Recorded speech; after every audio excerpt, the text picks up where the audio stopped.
more right now. Across live to a member of the Pakistani National Assembly and Imran Khan's PTI party. Al-Qadr now joining us live here on RT International, and a very warm welcome to you today. So it's great to have you on this program. By the way, I noticed I was in Pakistan before. I was in several other capitals recently, and I found out that the drones that bomb the northwest frontier province of Baluchistan are not coming from Kandahar, as we all thought.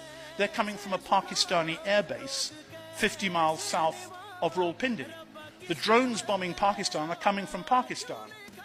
The Taliban, the Pakistan Taliban, believed that they were being controlled by US soldiers on the top floor of the Marriott Hotel. That's why they bombed the Marriott Hotel in Islamabad.